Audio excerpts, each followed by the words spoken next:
गेला तर पहिले बी पोट्टे आले ते म्हणते गेले अजून आलेच नाही. तर तुम्ही काळजीपूर्वक चाला, आपली ट्रिप ऑटोनच कॅन्सल होईल. कोणी गेलं तर त्याला आणता येणार नाही. त्याच्यासाठी अजून पुढे खूप येणार आहे. आपण सगळं पायत जाऊ.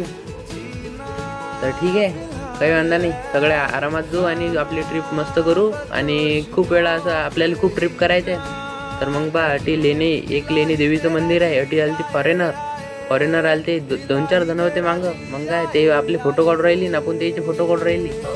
म्हणजे आपल्याला नवीन वाटते. आपल्या भारत देशासारखं दुसरं कोणत्या देशातच नाही पडते हो. एवढं ट्रॅव्हलिंग सोपी आहे की म्हणजे स्वस्त. हे पहा, दुसरी लेणी सापडली. हे महाराजांच्या काळातले आपले पौराणिक एकदम. हे काय इथं खतरनाक म्हणजे नैसर्गिक वातावरण आहे सगळं. 0% पोल्युशन. तर निघाली ना आपली गँग. पाय कसे लाईनीने निघाले मस्त. तर पाय हे सगळे दाखवू राहिले हात. याचं म्हणणं आहे भाऊ आपण आलोच पाहिजे लॉगमध्ये. बाकी